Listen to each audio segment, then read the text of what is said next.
तो चलिए मित्रों, आज हम आपको सुनाते हैं सोमवार व्रत कथा के बारे में।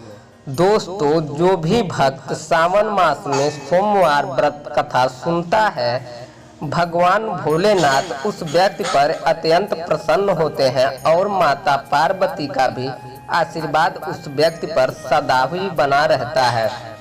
तो दोस्तों, एक गांव ज्वालपुर में एक साहूकार रहा करता था। उसके पास पैसे की तो कोई कमी नहीं थी, परंतु उसके पास कोई संतान न थी और इसी परेशानी में वो सारा समय घूमता रहता था और प्रत्येक सोमवार को भगवान शिव जी और माता पार्वती को प्रसन्न करने के लिए व्रत किया करता था और शिवालय पर जाकर पूरी श्रद्धा से पूजा पाठ किया करता था। उसकी भक्ति को देखकर एक दिन पार्वती माता ने भगवान शिव जी से कहा, ज्वालापुर का साहूकार आपका बहुत बड़ा भक्त है। आपकी पूजा वो बड़े ही प्रेम भाव से सदा करता रहता है। आपको उसकी मनोकामना जरूर पूरी करनी चाहिए। पार्वती जी की बात सुनकर भगवान शिव जी मुस्कुराए और बोले, हे प्रिय, इस संसार में सभी लोगों को उनके पूर्ण जन्म में होने वाले पाप और पुण्य के अनुसार ही फल मिलता है।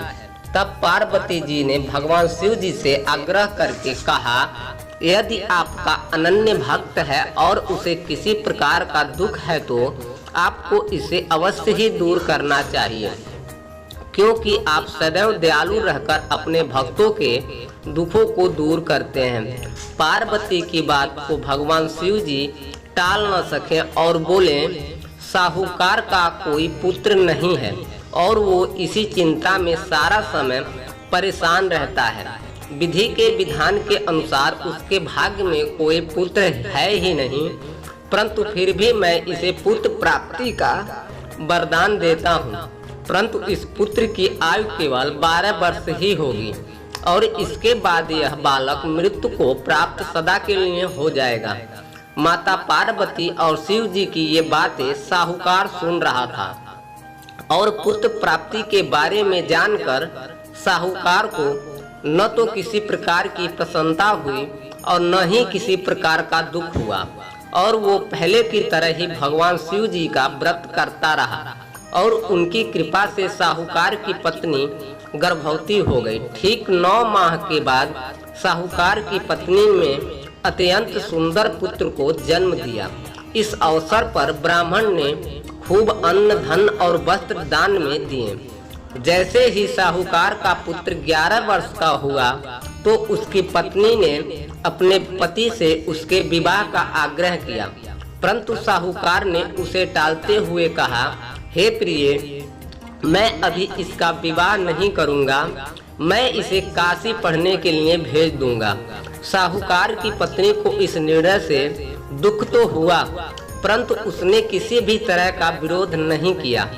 उसके बाद साहूकार ने पुत्र के मामा को बुलाकर बहुत सा धन दिया और कहा कि तुम अपने भांजे को काशी पढ़ने के लिए लेकर जाओ और रास्ते में जिस नगर में भी रुको वहां पर एक बहुत बड़ा यज्ञ करना और ब्राह्मणों को कुछ भोजन कराते हुए जाना और साथ ही दक्षिणा भी देते हुए जाना। और जल्द ही मामा और भांजा काशी के लिए प्रस्थान कर गए। काशी की तरफ जाते हुए वह दोनों प्रताप नगर पहुँचे। उस नगर के राजा के विवाह के कारण उस नगर को बहुत अच्छे से सजाया गया था और एक विशाल मैदान में बड़े बड़े शमियाने लगाए जा चुके थे बारात को ठहराने के लिए। दोनों मामा भांजा उस बारात को देखने के लिए रुक गए। तभी दूल्हे के पिता ने साहूकार के सुंदर बेटे को देखकर और उन्हें अपने शमियाने में बुला लेता है, क्योंकि जिस लड़के से राजा की पुत्री का विवाह होने वाला था वह एक आंख से काना था और दूल्हे के पिता को ये चिंता थी कि कहीं कन्या के पिता इस बात को जानकर विवाह में कोई अड़चन न पैदा कर दें। वर के पिता ने जब ये सारी बात मामा भांजे को बताई और बार बार उस लड़के को दूल्हा बनने की बार का आग्रह किया तो मामा ने इस बात के लिए हाँ कर दी। इसके बाद साहूकार के बेटे को दूल्हा बनाकर राजा की पुत्री का विवाह उससे करा दिया गया और उसके बाद बारात फेरे और कन्यादान के बाद वापस से समियाना में वापस आ गई। केवल साहूकार का बेटा ही वहाँ रह गया। साहूकार का बेटा जब सुबह वहाँ से निकलने लगा तो उसने राजकुमारी की चुन्नी के पल्ले पर लिख दिया था कि तुम्हारा विवाह मेरे साथ हुआ है और जिसके साथ तुम्हें भेजेंगे वह एक आंख से काना है। मैं तो काशी पढ़ने के लिए जा रहा था और सूर्योदय होते ही मामा भांजा वहां से निकल चले। जैसे ही राजकुमारी को सोकर उठी तो उसने वो सारी बातें पढ़ ली और सारी बात अपने माता पिता को बताई और कहा कि अब वही उसका पति है जिसके साथ उसने फेरे लिए हैं। जिसे सुनकर बारात वापस चली गई। उधर साहूकार का बेटा काशी पहुंच गया। इधर लड़के ने पढ़ना शुरू किया और उधर मामा ने यज्ञ शुरू कर दिया। जैसे ही लड़के की आयु 12 वर्ष हुई और उसकी मृत्यु का दिन समीप आ गया। मामा को भी इसके बारे में कुछ पता नहीं था। उसने वहां एक बहुत बड़ा यज्ञ का आयोजन किया हुआ था। यज्ञ अभी चल ही रहा था कि लड़के के मामा ने कहा कि मेरी तबीयत ठीक नहीं लग रही है, मैं आराम करना चाहता हूँ, आप यज्ञ करते रहिए। इसके बाद लड़का अपने कक्ष में जाकर लेट गया और भगवान शिव के वरदान अनुसार लेटे लेटे ही उस लड़के के प्राण निकल गए। जब यज्ञ के बीच मामा ने लड़के को कक्ष में जाकर देखा तो उसे मृत्यु देखकर उसे बहुत दुख हुआ और यज्ञ में विघ्न आने के डर से उसने संयम रखा और ये बात किसी से भी नहीं कही और ब्राह्मणों के जाने के बाद उसने रोना पीटना आरंभ कर दिया। उसी समय वहां से माता पार्वती और भगवान शिव जा रहे थे। जोर जोर से रोने का आवाज सुनकर पार्वती जी बोली, लगता है कोई दुखियारा रो रहा है, उसके कष्टों को दूर कीजिए। जब उन्होंने पास जाकर देखा तो उन्होंने साहूकार के बेटे को मृत्यु देखकर उसी समय पहचान लिया। पार्वती जी ने बोला, बाबा से कहा, हे भगवान, यह तो साहूकार का बेटा है जो आपके वरदान से हुआ था।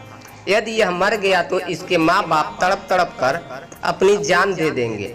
माता पार्वती का आग्रह शिव जी टाल न सके और उस बालक को उन्होंने जीवन दान दे दिया। और उसके बाद साहूकार का पुत्र ओम नमः शिवाय कहता हुआ उठा और उसके बाद शिव और पार्वती कैलाश पर्वत की ओर चल गए और शिक्षा समाप्त करके लड़का अपने मामा के साथ अपने नगर की ओर चल दिए। दोनों चलते चलते प्रताप नगर पहुँचे जहाँ उस लड़के का विवाह हुआ था। प्रताप नगर पहुंचकर उन्होंने वहां यज्ञ का आयोजन किया और संयोग से वहां का राजा भी वहां से गुजर रहा था। उसने साहूकार के बेटे को पहचान लिया और उसके बाद उन दोनों को महल में ले आया और उनका खूब आदर सत्कार किया और फिर बहुत सा धन और आभूषण और वस्त्र देकर राजकुमारी को विदा किया और बहुत से दास दासियों और सैनिकों को भी उनके साथ भेजा। जब वह शहर के निकट पहुंचा तो उसने सोचा कि पहले घर जाकर खबर कर आता हूं। उस समय साहूकार और उसकी पत्नी छत पर बैठे हुए थे। उन्होंने प्राण कर रखा था कि यदि उनका पुत्र सकुशल घर आ जाएगा तो वह छत से नीचे आ जाएंगे, नहीं तो छत से कूदकर जान त्याग देंगे। इतने में ही लड़के के मामा ने जाकर यह समाचार दिया कि उनका पुत्र वापस आ गया, परंतु उनको विश्वास नहीं हुआ। तब उसने सत्यपूर्वक कहा कि आपका पुत्र अपनी पत्नी और बहुत सा धन लेकर आया है। तो साहूकार ने बहुत ही आनंद के साथ उसका स्वागत किया और उसी रात भगवान शिव साहूकार के स्वप्न में आकर बोले कि हे बालक, मैं तुम्हारे सोमवार के इतने प्रेम और श्रद्धा से व्रत करने के कारण तुम्हारे बेटे को लंबी उम्र का वरदान देता हूँ और इसी प्रकार जो कोई भी श्रद्धा और प्रेम से इस व्रत को करता है और उसकी सभी मनोकामनाएं पूर्ण होती हैं, इससे हर सुख की प्राप्ति होती है। बस प्रेम और श्रद्धा से इस व्रत को करना चाहिए। तो ये सोमवार की कथा है जिसे करके आप भी भगवान शिव जी और माता पार्वती की असीम कृपा पा सकते हैं। दोस्तों, वीडियो अगर पसंद आए तो वीडियो को लाइक करिएगा और साथ में चैनल को सब्सक्राइब करके बगल में बेल आइकन घंटे को जरूर प्रेस कर लीजिएगा, ताकि ऐसे ही नॉलेजफुल जानकारी आप लोगों को डेली मोबाइल पर मिलती रहे। तो दोस्तों, तब तक आप लोग अपना ख्याल रखिए। मिलते हैं कुछ ऐसी ही नई जानकारी और कहानी के साथ। जय हिंद, जय भारत, हर हर महादेव।